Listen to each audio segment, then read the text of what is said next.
वक्फ के तहत दाखिल होने वाली मस्जिदें, दाखिल होने वाली ईदगाह, दाखिल होने वाले कब्रिस्तान, दाखिल होने वाले खानकाह, दाखिल होने वाले मुसाफिर खाने, जितनी भी मुस्लिम कम्युनिटी की जायदादें या तामीरातें हैं जो वक्फ के तहत दाखिल होती हैं, इसके अंदर चेंजेस करने की वजह से वो सब हमारे कंट्रोल और कब्जे से बाहर निकल गई। अगर इसको मान लिया जाता है, अगर ये कानून नाफिज हो जाता है, वक्फ का एक कानून था वक्फ बाय यूजर, कि जो मस्जिद, जो कब्रिस्तान, जो दरगाह, जो मज़ार वक्फ में रजिस्टर्ड नहीं थी, तो कानून ये था कि अगर बरसों से उसको मुसलमान इस्तेमाल करते हुए आ रहे हैं, 100 साल से, 200 साल से, 50 साल से, अगर मुसलमान उसको यूज कर रहे हैं, इस्तेमाल कर रहे हैं, तो उस मस्जिद को, उस कब्रिस्तान को, उस ईदगाह को वक्फ की जायदाद समझी जाएगी, गर्चे कि वो वक्फ में रजिस्टर्ड नहीं है। अब ये नया जो कानून आया है उसमें ये बात है कि वक्फ बाय यूजर को खत्म कर दिया गया है, यानी जो मस्जिदें, जो कब्रिस्तान, जो ईदगाह और जो मदरसा बरसों से मुसलमानों के कब्जे में था, मुसलमान उसको इस्तेमाल कर रहा था 100 साल से, 150 साल से, लेकिन वक्फ में रजिस्टर्ड नहीं था, तो नया कानून ये कहता है कि भाई ये वक्फ की जायदाद नहीं है और ये वक्फ की इमारत नहीं है। अब सोचिए ये कितना बड़ा घोटाला है और ये कितनी बड़ी साजिश है मस्जिद को खत्म करने की। मुसलमान तो ये समझ रहा है कि अरे कोई बात नहीं है, हमारा मकान, हमारा घर महफूज है, हमारी जमीन हमारे नाम है। अरे मुसलमान की असल जगह उसकी मस्जिद है, मुसलमान की असल जगह उसका कब्रिस्तान है, मुसलमान की असल जगह ईदगाह है, क्योंकि मुसलमान जो जीता है या मरता है वो आखिरत के लिए, मुसलमान की जिंदगी आखिरत के लिए। दुनिया तो ये असबाब की जगह है, जरूरत की जगह है, आजमाइश की जगह है। ये घर, मकान, दुकान ये हमेशा का नहीं है, ये चंद दिनों का है, अपनी जरूरत पूरी करने का है। असल जो उसकी जिंदगी है वो वाबस्ता है उसके मस्जिद से, असल जो उसकी जिंदगी है वो वाबस्ता है उसके कब्रिस्तान से, असल जो उसकी जिंदगी है वो वाबस्ता है उसकी आखिरत से, और वो वाबस्ता है उसके ईदगाह से। अगर मुसलमान ये समझता है कि मेरे घर की जमीन के कागजात मेरे पास हैं, मस्जिदें हमारे पास नहीं है, तो क्या हुआ? तो ऐसा मुसलमान जिंदा रहने के बाद भी मुर्दा है, यानी वो जिंदा मुसलमान मुर्दा हो गया। अब उसको अलग से मारने की जरूरत नहीं है, उसको अलग से गला घोटने की जरूरत नहीं है, अलग से खुदकुशी करने की जरूरत नहीं है, क्योंकि जो उसकी रूह थी, जो उसका जान था, जो उसका मकसद था, जो उसका असल था, जो उसकी असल जिंदगी थी, जो उसका असल सरमाया था, जो उसकी असल पूंजी थी, जिस मकसद के लिए उसे पैदा किया था, जिसकी तैयारी के लिए उसे पैदा किया था, और जिन इमारतों पर वो अपने ईमान को, इस्लाम को बनाता था, बढ़ाता था, हिफाजत करता था, उसकी तहफ्फुज़ करता था, वो इमारतें तो अब उसके नाम पर रजिस्टर्ड है ही नहीं, अब वो तो उसकी है ही नहीं। तो ये मुसलमान जिंदा होकर भी मुर्दा हो गया। इसलिए मैंने पिछले हफ्ते आपसे ये कहा था कि ये वक्फ का मसला सिर्फ वक्फ का नहीं है या सिर्फ कानून का नहीं है, ये हमारी जिंदगी और मौत का मसला है। इस तरीके से जिंदगी और मौत का मसला है। हजारों सैकड़ों मस्जिद और कब्रिस्तान अभी भी हिंदुस्तान में ऐसे हैं जो मुसलमान 100 साल से 200 साल से इस्तेमाल करते हुए आ रहे हैं, लेकिन वो वक्फ में रजिस्टर्ड नहीं है, लेकिन पुराने कानून के तहत वो वक्फ की जायदाद मानी जा रही है। लेकिन अगर नया कानून आ जाएगा, वक्फ बाय यूजर को खत्म कर दिया जाएगा, तो 100 साल 200 साल से हजारों मस्जिदें और हजारों कब्रिस्तान जो वक्फ में रजिस्टर्ड नहीं थी, नए कानून की बुनियाद पर वो सब की सब मस्जिदें, वो सब का सब कब्रिस्तान वक्फ की जायदाद से निकलकर हुकूमत उस पर अपना कब्जा जमा ले। अब सोचिए कि ये छोटी मोटी बात है, क्या ये ऐसी बात है जिसको नजरअंदाज किया जा सकता है? क्या ये ऐसी बात है कि जिससे गफलत बरता जा सकता है? क्या ये ऐसी बात है जिसके खिलाफ कोई एक्शन नहीं लिया जाए, कदम नहीं बढ़ाया जाए? और वक्फ को लेकर हमारे दिल में जो अकीदा है, हमारे दिल में जो मान्यताएं हैं, वो ये है कि जिस तरीके से हम इबादत करते हैं, नमाज, रोजा, हज, ज़कात, ये हमारे इबादत का पहलू है और हिस्सा है। इस पर हमें अजर व सवाब मिलता है, इससे हमारा आखिरत बनता है, इस पर जन्नत और जहन्नम डिपेंड करता है हमारे नमाज रोजे पर, हमारा ईमान डिपेंड करता है हमारे नमाज रोजे पर। ठीक यही मान्यताएं वक्फ के साथ भी हैं, ये भी एक इबादत है। हमारे असलाफ ने, हमारे आबा व अजदाद ने, हमारे अकाबिर ने, हमारी पुरखों ने और हमारे नस्लों ने, हमारे आबा व अजदाद ने जो वक्फ की जमीनें और वक्फ की जायदाद जो अल्लाह के नाम पर वक्फ की थी, वो इसी सोच के साथ, इसी नजरिए के साथ, इसी मान्यताओं के साथ कि उन जायदाद के जरिए और उन जमीनों के जरिए उनकी आखिरत बनेगी, उनको अजर व सवाब मिलेगा, अल्लाह राजी होगा,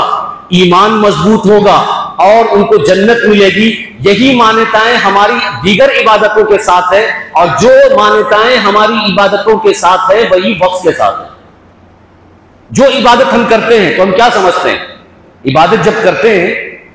तो क्या सोच के साथ हम इबादत करते हैं? यही ना कि हम इबादत करेंगे, हमारा ईमान मजबूत होगा, हमारी आखिरत बनेगी, हमारी आखिरत संवरेगी, हमें अजर व सवाब मिलेगा, हमारा अल्लाह हमसे राजी होगा। यही सेम चीज वक्फ के साथ भी है। हमारे बड़ों ने, हमारे नस्लों ने, आबा व अजदाद ने इसी सोच के साथ जमीन को वक्फ किया था,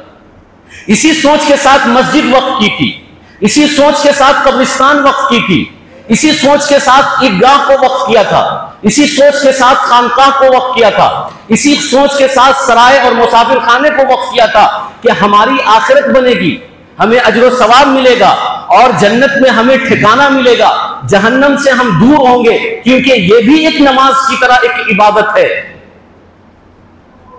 नया कानून यह कहता है कि जो नॉन प्रैक्टिस मुस्लिम हैं, जो 5 साल से इस्लामी अहकाम पर मोटे मोटे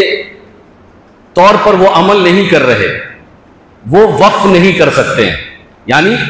हम में से तो बहुत सारे मुसलमान ऐसे हैं जो सिर्फ जुमा की नमाज पढ़ते हैं, 5 वक्त की नमाज नहीं पढ़ते। तो नए कानून के हिसाब से जो लोग 5 वक्त की नमाज नहीं पढ़ते पिछले 5 साल से, यानी 5 साल प्रूफ करना होगा कि एक मुसलमान 5 वक्त की नमाज भी पढ़ता है, रोजा भी रखता है, इस्लाम के सारे फरामीन को, सारे अहकाम को फॉलो करता है, वो मुत्तबे शरीयत है, शरीयत का पाबंद है, शरीयत को फॉलो करने वाला है, तभी वो वक्फ की जायदाद अल्लाह के नाम पर वक्फ कर सकता है, वरना नहीं कर सकता। अभी तो ऐसा था कि एक मुसलमान ये सोचता था कि भाई मेरी नमाज नहीं है, मेरे पास रोजा नहीं है, मेरे पास ज़कात नहीं है, मेरे पास आमाल नहीं है, मेरे पास इबादत नहीं है, जमीन जायदाद मेरे पास बहुत है, चलो अल्लाह के नाम पर वक्फ कर देते हैं, यही मेरे कब्र के निजात का जरिया हो जाएगा और इस पर मस्जिद बनेगा, मदरसा बनेगा और इस पर जो है कौम की खिदमत की तामीराती और इनकलाबी काम होंगे, तो मेरे नामे आमाल में सवाब जुड़ेगा, तो मेरी निजात के लिए काफी हो जाएगा, क्योंकि मेरे पास और कोई दूसरा अमल नहीं है, मैंने नमाजें ढंग से पढ़ी नहीं, मैंने रोजा ढंग से रखा नहीं और मैंने अमल इस्लामी अहकाम पर ढंग से किया नहीं, तो मैं अपनी जमीन जायदाद को अल्लाह के नाम पर वक्फ करता हूं और इससे मुझे अजर व सवाब क़यामत तक मिलता रहेगा। ये सोचकर मुसलमान जमीन अल्लाह के नाम पर वक्फ कर दिया करते थे। नया कानून ये कहता है कि आपको साबित करना होगा कि 5 साल, गुज़िश्ता 5 साल से आप पूरे इस्लाम पर अमल करने वाले हैं या नहीं। अगर ये वेरीफाई हो जाएगा कि आप अमल करने वाले हैं,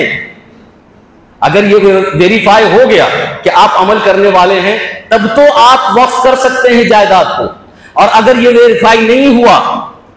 कि आप 5 साल से, पिछले 5 साल से इस्लाम पर अमल करने वाले नहीं हैं, तो फिर आप वक्फ नहीं कर सकते, फिर आप अल्लाह के नाम पर जमीन जायदाद वक्फ नहीं कर सकते। तो ये तो हमारी इबादत पर हमला है। ये डायरेक्ट नहीं, इनडायरेक्ट हमें यह कहा जा रहा है कि तुम इबादत नहीं कर सकते, तुम नमाज नहीं पढ़ सकते। जैसे नमाज पढ़ना हमारे लिए इबादत है, इसी तरीके से वक्फ करना हमारे लिए इबादत है। और वक्फ करने में जब ये कंडीशन ला दी गई कि 5 साल तक आपको यह प्रूफ करना होगा कि आप सच्चे पक्के मुसलमान हैं कि नहीं, अगर आपने प्रूफ नहीं किया तो आप वक्फ नहीं कर सकते, तो इनडायरेक्टली हमें यह कहा जा रहा है कि आप इबादत नहीं कर सकते। यानी वक्फ जो एक इबादत है, उस इबादत को आप नहीं कर सकते। यह सबसे बड़ा घोटाला है और यह जुल्म है। मैंने आप शुरू में यह कहा कि किसी भी चीज को उसकी जगह से उठाकर किसी दूसरी जगह पर डाल देना यह जुल्म है। आप ये देखिए, ये 44 पॉइंट पर रद्दो बदल किया गया है, और ये 2 तो मैंने आपके सामने ऐसे ही रखा आपको समझाने के लिए कि ये कितना बड़ा जुल्म हो रहा है। कैसे किस चीज को कहां से उठाकर कहां पर डाल दिया, और हम किसी को क्यों प्रूफ करेंगे कि हम मुसलमान हैं कि नहीं है। हमारा ईमान और हमारा इस्लाम ये हम जानते हैं, और इसका ताल्लुक हमारे खुदा से है। हमारा अल्लाह हमसे ये पूछेगा कि तुम सच्चे पक्के मुसलमान हो या नहीं हो। हमारे दिल की कैफियत कैसी है कि हम सच्चे पक्के इस्लाम पर अमल करने वाले हैं या नहीं, ये सवाल तो हमसे अल्लाह करेगा। कोई दूसरी तीसरी पार्टी हमसे क्यों सवाल करेगी कि तुम सच्चे पक्के मुसलमान हो या नहीं। तो मेरे भाइयों, ये सिर्फ ये नहीं कि जमीन और जायदाद का मसला है, ये मसला हमारी इबादत का भी है। हमें इनडायरेक्टली हमारी इबादत से रोका गया है। अगर ये कानून हमारे पुरखों के जमाने में होता, हमारे आबाओ अजदाद के जमाने में होता, तो आज जो करोड़ों और लाखों बीघा जमीन और लाखों एकड़ जमीन वक्फ के नाम पर मौजूद हैं, और हजारों सैकड़ों मस्जिदें वक्फ के नाम पर मौजूद हैं, हजारों सैकड़ों कब्रिस्तान वक्फ के नाम पर मौजूद है, आपको कुछ भी नहीं मिलता, कोई जमीन नहीं मिलती, कोई मस्जिद नहीं मिलता, कोई कब्रिस्तान नहीं मिलती। लेकिन हमारे आबाओ अजदाद के जमाने में यह कानून नहीं था, वो अमल में कमजोर थे, तो फिर उसकी भरपाई करने के लिए वो मरने से पहले ये कहा करते थे कि मेरी इतनी बीघा जमीन है, मेरी इतना एकड़ जमीन है, इसको अल्लाह के नाम पर वक्फ कर दो, इससे कौम का फायदा होगा, मस्जिद बनेगा, मदरसा बनेगा, कब्रिस्तान बनेगा, ईदगाह बनेगा, तो हमारे नामा अमाल के अंदर अजर व सवाब जुड़ेगा। तो इसलिए आज हम देख रहे हैं कि हमारे वक्फ के पास जमीनें मौजूद है, मस्जिद मौजूद है, मदरसा मौजूद है। तो इनडायरेक्टली हमें इबादत से रोका जा रहा है। तो ये जुल्म भी है, और जुल्म के खिलाफ खड़ा होना है, जुल्म के खिलाफ आवाजें बुलंद करना है। और एक और चीज मैं आपको बता दूं इसी के साथ साथ, ताकि समझ में आ जाए। एक तो वक्फ बाय यूजर को खत्म किया, दूसरा कानून तब्दील ये किया कि भाई आपको वक्फ करने के लिए गुज़िश्ता 5 साल में ये प्रूफ करना होगा कि 5 साल तक आप सच्चे पक्के मुसलमान हैं या नहीं।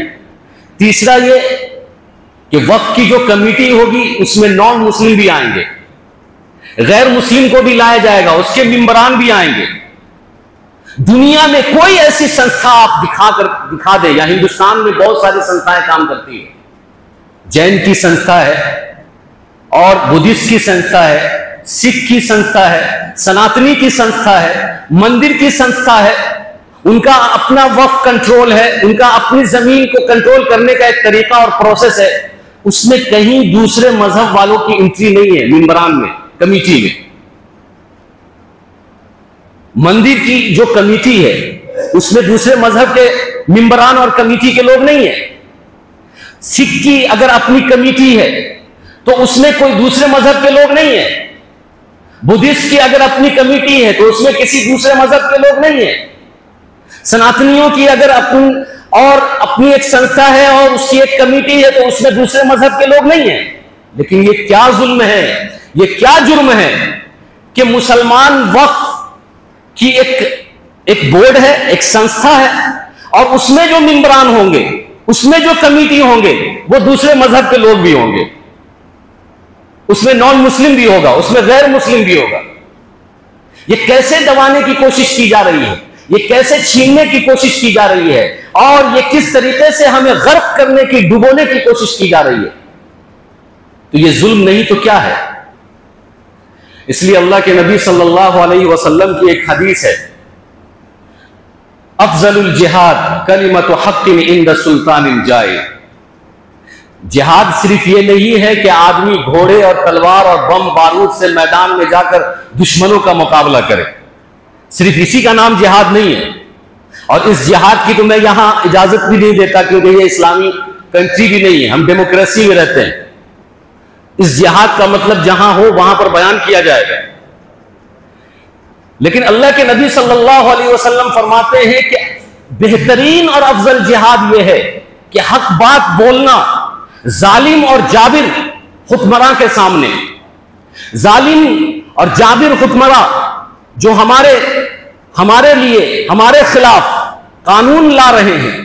और हमें दबाने की कोशिश कर रहे हैं, तो हमें एकजुट होकर यह कहना होगा कि यह कानून जुल्म वाला कानून है, यह कानून काला कानून है,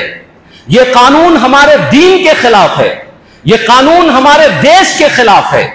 यह कानून हमारे संविधान के खिलाफ है, यह कानून हमारे समाज के खिलाफ है, यह कानून हमारे मिल्लत के खिलाफ है, यह कानून हमारे कौम के खिलाफ है। एकजुट होकर हमें बोलना होगा और यह अफजल तरीन जिहाद है, अफजलुल जिहाद कलिमतु हक्किन इंद सुल्तानिन जाए। अब यह हमें कब बोलना है? अकेले अकेले बोलेंगे, एक एक आदमी अपनी अपनी आवाज से बोलेगा, उसमें कोई वजन नहीं होगा, उसमें कोई ताकत नहीं होगी। लेकिन जब बिहार का हर एक मुसलमान एक साथ ये बोलेगा कि ये कानून हमें मंजूर नहीं,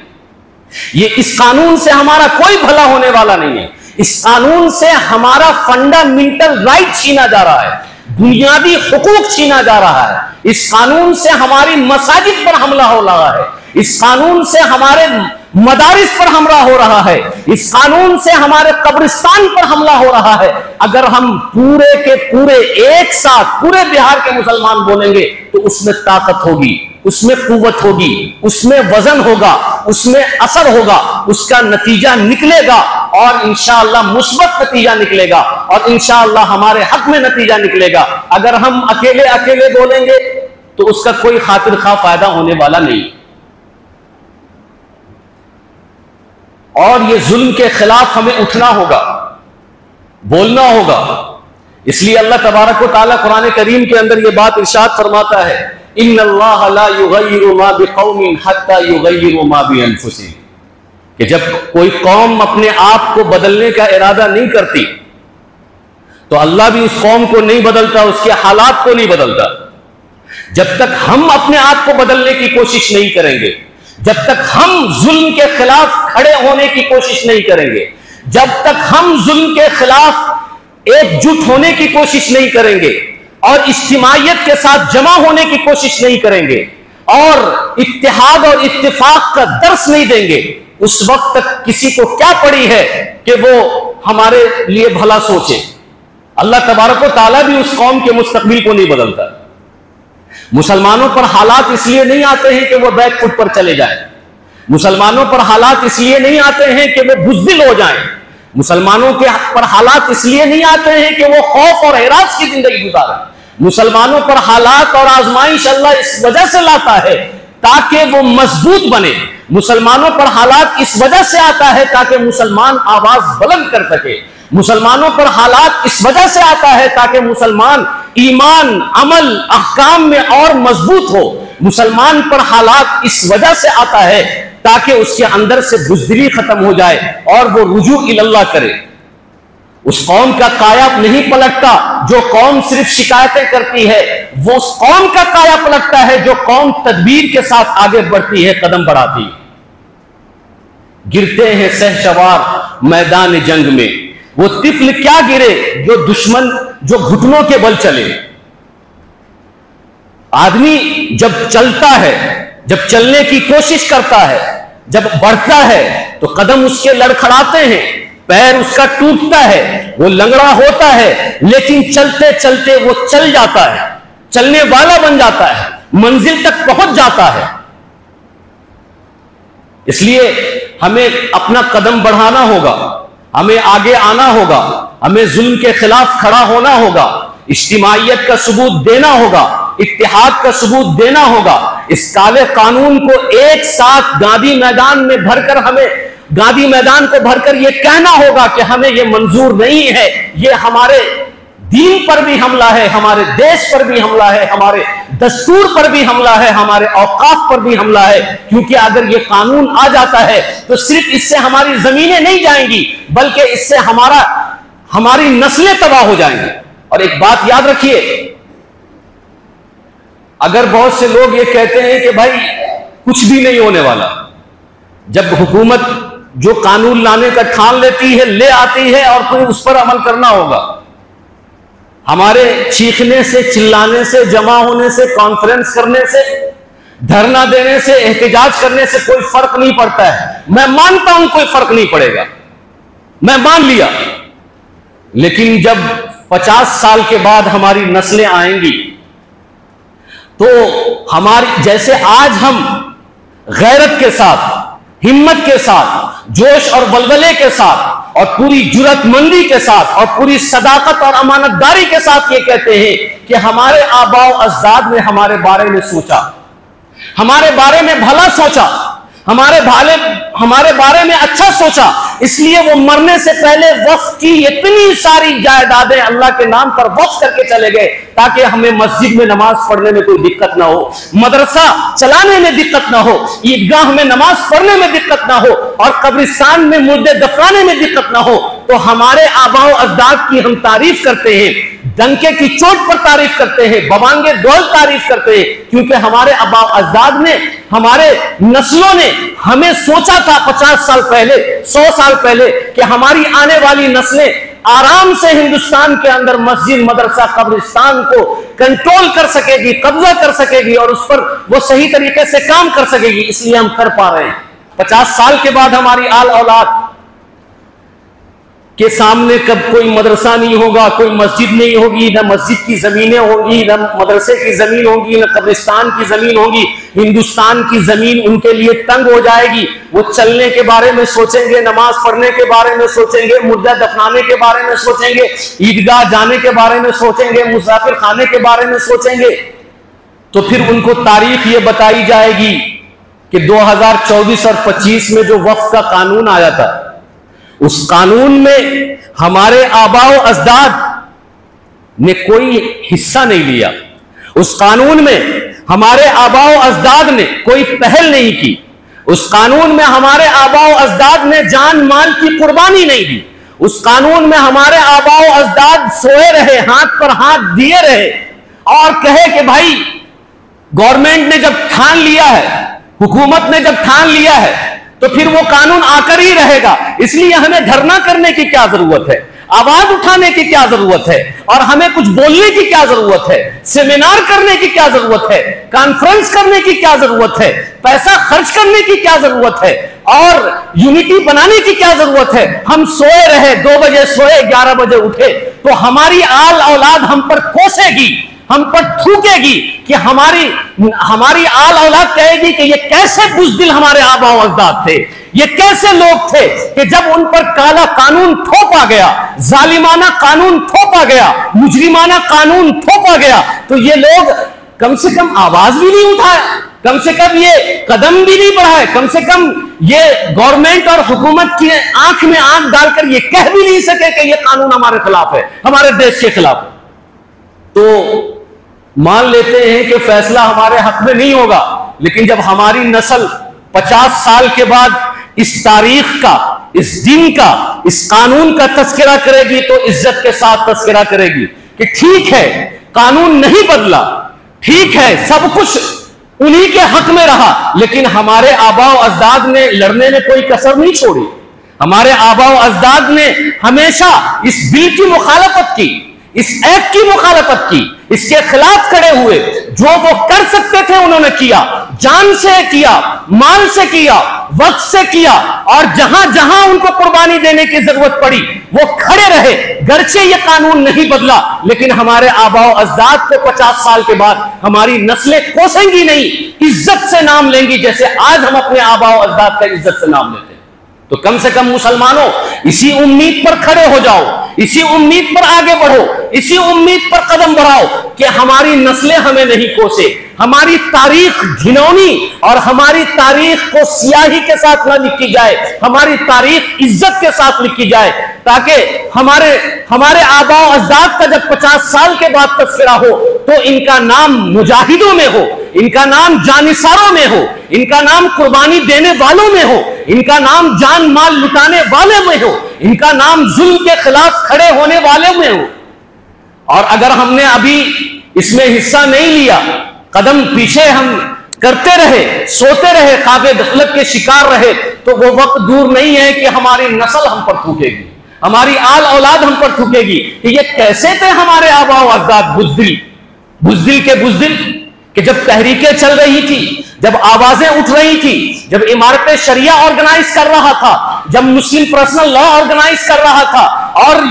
यूनाइट कर रहा था, इत्तेहाद पैदा करने की कोशिश कर रहा था और हुकूमत के खिलाफ उनको मजबूर करने की कोशिश कर रहा था और हुकूमत को झुकने पर मजबूर करने की कोशिश कर रहा था, तो ना हम जान से ताउन किए, न माल से ताउन किए, न वक्त दिए, हमारा शेड्यूल नहीं बदला, हमारा नक्शा नहीं बदला, हमारी आदतें नहीं बदली, हमारी फितरतें नहीं बदली, हमारी बातें नहीं बदली, हमारी किस्सा कहानी नहीं बदली, हमारी सोच नहीं बदली, हमारी नजरें नहीं बदली, तो अल्लाह तबारक व तआला फिर हमारे हालात को क्यों बदलेगा? इन्नल्लाह ला युगय्यिरु मा बिकौमिन हत्ता युगय्यिरु मा बिअनफुसिहिम, कि अल्लाह उस कौम के हालात को नहीं बदलता जो कौम खुद अपने हालात को बदलने के लिए तैयार नहीं होती है, जो कौम की कोशिश करने के लिए तैयार नहीं होती है। इसलिए मेरे भाइयों, ये मत सोचो कि हमारे ये हरकत से कुछ होगा या नहीं होगा, ये सोचो कि हम अगर हरकत करेंगे तो हमारी नस्लें हमें इज्जत से नाम लेंगी, हमारी नस्लें हमें इज्जत से याद करेगी। अगर हमने हरकत नहीं की और हम खामोश रहे तो हम अपनी नस्लों से ये उम्मीद न रखें कि वो हमें इज्जत से हमारी तारीख को दोहराएगी, कभी इज्जत से हमारी तारीख को नहीं दोहराएगी। इस वजह से मुसलमानों, अपना आईनी और अखलाकी, ईमानी, समाजी, दीनी, शरई फरीजा समझो कि 29 जून गांधी मैदान पटना, जो देश बचाओ, दस्तूर बचाओ, वक्त बचाओ और कानून बचाओ एक मुहिम और कॉन्फ्रेंस होने वाला है 29 जून को बरोज इतवार, उसमें हम सब पहुंचे, जान से, माल से, वक्त से हिस्सा ले। अल्लाह तबारक व तआला हम सबको कहने सुनने ज्यादा अमल की तौफीक अता फरमाए। आमीन। व आखिर दावाना अल्हम्दुलिल्लाहि रब्बिल आलमीन।